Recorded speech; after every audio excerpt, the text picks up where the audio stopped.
하겠습니다. 자, 먼저 우리 김문구 대표 발표를 해주시죠. 제가 시간이 다 되면 제가 말씀드리겠습니다. 자, 우리 김 대표 박수로 활용해 주십니다.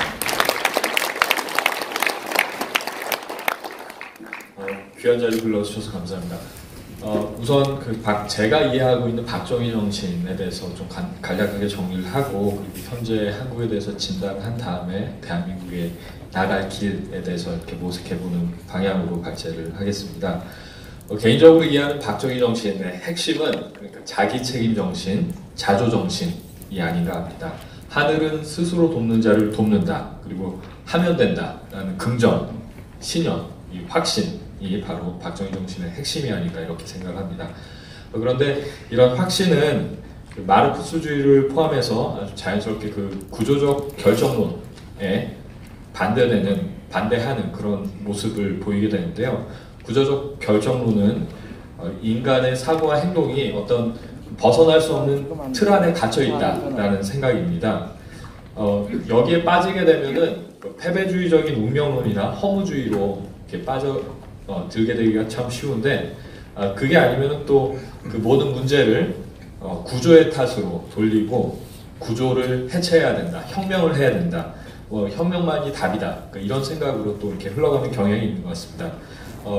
너무 잘 아신 것처럼 이렇게 마르크스주의는 사회의 모든 문제를 계급구조 간의 갈등으로 이해를 하고, 또 계급구조 타파해야 된다, 또 자본주의 타도하고 우리가 혁명으로 나가야 된다 이렇게 주장을 하는데요. 이런 마르크스주의 포함한 구조적 결정론의 가장 큰 문제점은 제가 이해하기로는 모든 문제의 근원을 구조의 문제로 이렇게 쉽게 탓하게 됩니다. 돌리게 되고, 이게 구조를 바꾸지 않는 이상 인간의 어떤 노력도 헛되다 이런 생각을 가지게 합니다. 그리고 또 맹목적인 분노를 정당화하고, 또 무분별한 폭력 과 방종까지 이거는 구조를 깨기 위한 거다, 구조에 대한 혁명이다, 저항이다, 투쟁이다, 이런 식으로 아주 아름다운 말로 이렇게 미화하게 됩니다. 이것이 저는 이렇게 마르크스주의를 포함한 구조적 결정론의 가장 큰 문제점이 아닌가 이렇게 생각을 하는데요. 박정희 정신은 간단하게 말씀드리면 이런 구조적 결정론을 부정하고 나간 것이라고 생각을 합니다. 구조적 결정론의 반대편에 서 있는 생각이 주의주의라고 하더라고요. 그런데 이것은 그러니까 인간의 의지가 역사 발전의 근본이다라는 생각인데, 그런데 인간의 의지를 어떻게 해석하냐에 따라서 또 다양한 생각들이 있는데, 여러분 니체 아시죠? 포스트 모더니즘 선구자인 니체 같은 경우에는 인간의 의지를 이거는 인간의 의지가 비이성적이고 이렇게 무의식적인 충동이다 이렇게 이해를 했습니다. 그런데 이게 재밌는 것은 포스트 모더니즘이 구조적 결정론의 반대편에 서 있는 주의주의를 바탕으로 이렇게 영향을 받은 생각인데, 포스트 모더니즘 또 자체가 또 기존의 규칙, 권위, 전통을 이렇게 해체하는 경향이 있기 때문에 사회 문제의 근원을 또다시 언어 구조의 문제다, 사회 구조의 문제다 이렇게 얘기를 하면서 또다시 구조주의로 회귀하는 경향을 보이게 됩니다. 그런데 박정희 정신은 이런 니체가 얘기하는 포스트 모던식의 주의주의와는 다르게 신학적 주의주의에 좀 가까운 것이 아닌가 개인적으로 이렇게 생각을 해봤습니다. 신학적 주의주의는 하나님의 존재, 절대자라고 할까요? 절대자의 의지를 인정을 하고, 절대자의 뜻과 인간의 자유의지가 이 양자의 역독적인 협력관계가 역사를 주관한다는 인식인데요. 하늘은 스스로 돕는 자를 돕는다, 하면 된다, 이 명제가 바로 이런 생각을 축약적으로 보여주고 있는 것이 아닌가 이렇게 생각을 했습니다. 이것이 바로 제가 이해하는 박정희 정신의 자기 책임 그리고 자조 정신의 기반이고, 마르크스주의를 비롯한 사회주의 이념과 구별되는 근본적인 차이점이 아닌가 이렇게 생각을 해봤습니다. 그럼 지금 이 대한민국의 현 시점을, 현 세태를 좀 이렇게 돌아보겠는데요. 사회주의, 공산주의, 이 양자가 어떻게 구별되는 것이냐에 대해서 많은 논란이 있는데, 근데 양동환 교수님께서 사회주의를 세 가지 형태로 정리를 해주신 것이 있습니다. 거기에 따르면은 혁명적 사회주의는 의회민주주의, 자유주의 시장경제를 부정하고 폭력 혁명을 지지하면서 나아가는 공산주의를 말합니다.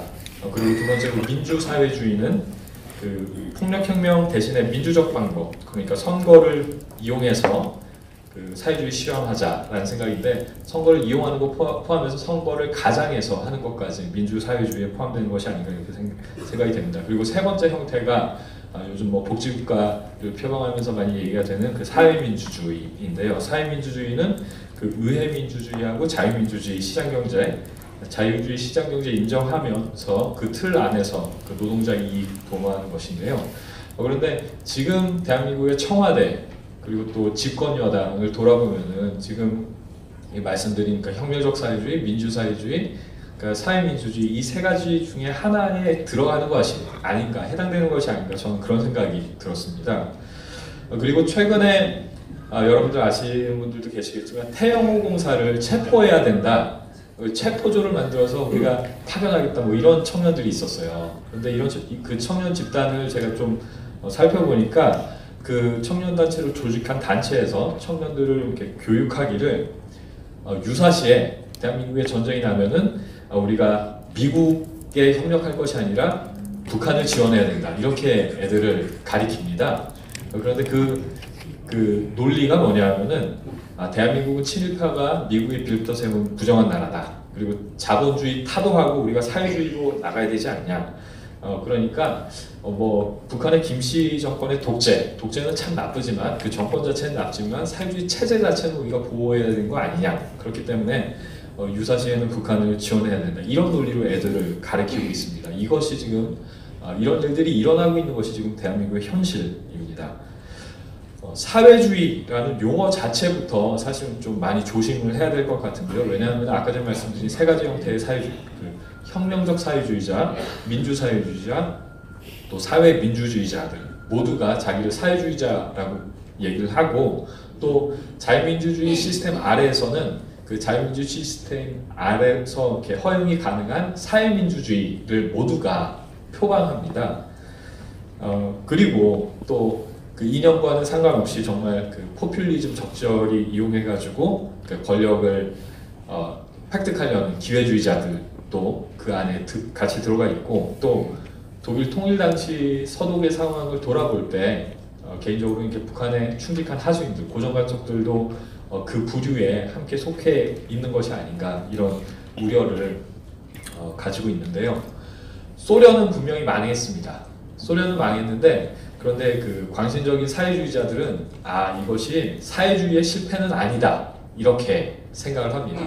그러면서 이것은 소련의 그 부패한 노동자 집단의 실패다, 이렇게 그 탓을 돌리는 것들을 봤는데요. 그러면서 이게 소련이 실패한 것은 또 그 스탈린이 일국 사회주의 잘못해서 그렇다, 이게 트로츠키처럼 나갔어야 되는데 스탈린이 잘못해서 그런 거다, 이것은 사회주의 실패가 아니니까 우리가 사회주의 한번 잘해보자, 이런 사람들이 아직도 많이 있는 것이 현실이고, 또 이렇게 사회주의의 다양한 변종들을 이용해서 세계를 공격하고 있는 것이 지금 대한민국뿐만 아니라 전 세계에 그런 현상들이 많이 나타나고 있는 것 같습니다. 그리고 정말 문제는 이런 과도한, 그러니까 급격한 과격한 생각을 가진 사람들이 그 관용적인 민주주의 시스템 아래서 오히려 더 자유롭고 담대하게 활동하고 있는 것이 정말 큰 문제가 아닌가 싶고, 그러니까 한국에서는 참 안타깝게도 이런 분들이 그 노예국가 북한,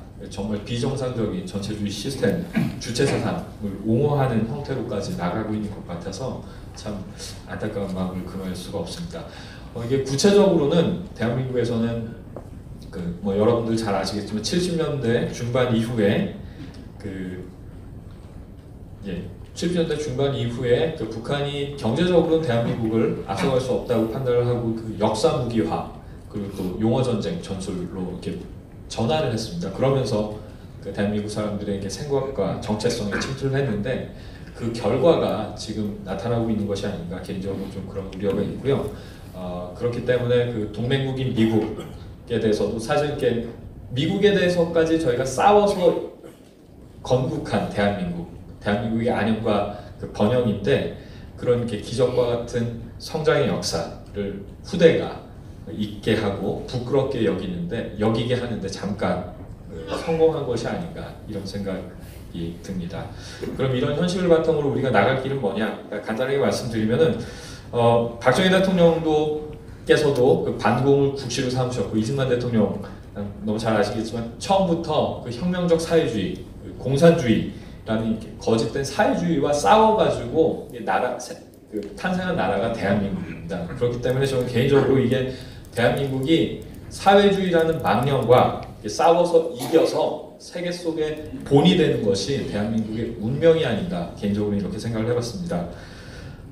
프란시스 후쿠야마가 그 역사의 종언을 얘기를 했습니다. 그 체제 전쟁은 민주주의가 승리한 것으로 다 끝났으니까 역사는 끝났다 뭐 이런 얘기를 했는데 근데 여러분들 지금 너무 잘 느끼시겠지만 사회주의의 도전은 다양한 형태로 계속되고 있습니다. 그리고 특별히 그 복지국가를 표방하는 삼인주의 이것이 뭐 자유주의 시장경제가 부실한 면이 있으니까 복지국가로 나가면서 삼인주의로 나가야 한다 뭐 이런 대안으로 많이 얘기가 됐는데 정리 좀 부탁드리겠습니다. 좌승희 교수님께서 말씀해 주신 것처럼 또 박정희 대통령께서 누누이 말씀하셨던 것처럼 이게 자기 책임 또 자주정신 결여한 복지국가는 성공할 수 없는 것이 아닌가 자명한 진리가 아닌가 개인적으로 이렇게 생각을 해봤습니다. 그리고 이 대한민국의 관용적인 그 민주주의 시스템을 이용해서 그 자기 정체성을 부정하고 국가 정체성을 부정하는 그 주사파 정권이 탄생한 대한민국의 사례는 모든 국가들이 그러니까 반면교사로 삼고 삼고 나가야 되는 사례가 아닌가 이런 생각이 들고요. 그러니까 대한민국은 지금 이 숙명과 같은 전쟁을 싸우고 있는 것이 아닌가 싶습니다. 그러니까 미국과 중국 사이에서 이 가치의 전쟁, 이 정체성의 전쟁의 중심에 있는 것 같은데 이 싸움이 그러니까 궁극적으로는 북한을 해방하고 그러니까 통일로 나가는 준비 과정이라고 생각을 합니다. 그리고 또 자, 그만 정리해 주시죠. 예, 정리하겠습니다. 자, 우리 김은구 대표께 우리 박수 좀 부탁드리겠습니다.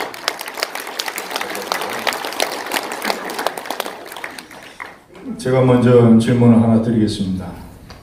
대학가에서 이 지금 좌파 세상에 우리 그 트루스 포럼을 이끌고 계시는데 트루스 포럼에 가입하지 않은 일반 대학생들은 그동안 배운 교육도 있고 해서 민주헌정 체제를 군대가 집단적으로 공기해서 민주헌정 체제를 뒤엎은 쿠데타라는 것을 과연 이해할 수 있겠는가?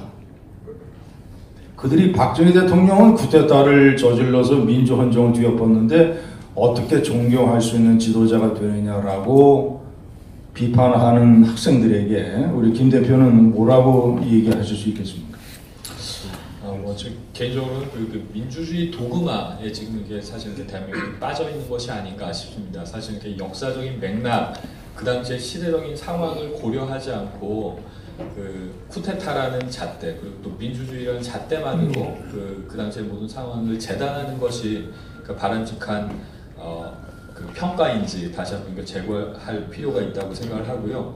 그 박정희 대통령 같은 경우에는 그 좌파에서 이렇게 좋아하는 브루스 커밍스, 그 남한이 북한을 공격해서 6.25가 시작됐다 뭐 이런 얘기를 한 브루스 커밍스 교수마저도 박정희 대통령은 부패하지 않았다. 그리고 정말 이렇게 자신의 모든 열정을 국가 발전에 쏟았다 이렇게 평가를 했는데 그 젊은 친구들이 사실 그러니까 세계적인 리더들까지도 박정희 대통령에 대해서 이렇게 긍정적으로 평가하고 있다는 사실 자체를 모르는 사람들이 많이 있습니다. 왜냐하면은 민주주의라는 잣대만으로 박정희 대통령의 모든 성과나 평가를 이렇게 재단하기 때문인데요.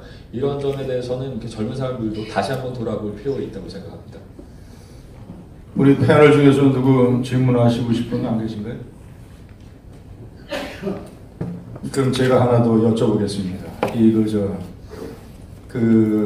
마르크스의 이 구조적 결정론에 맞서서 박정희 대통령의 정신을 인간의 의지를 중요시하는 주의주의 이런 식으로 정리를 하셨는데 젊은 사람들의 시각으로 봤을 때는 김대중 대통령도 본인의 의지로 뭐 자신들이 얘기하는 민주화 투쟁을 했고 노무현 대통령도 자기 자신의 의지로 그 가난한 집에서 태어나서 운막집에서 사시 공부를 해서 변호사가 되고 판사가 되고 또 부산에 가서 선거에 뛰어들고 해서 대통령이 됐습니다.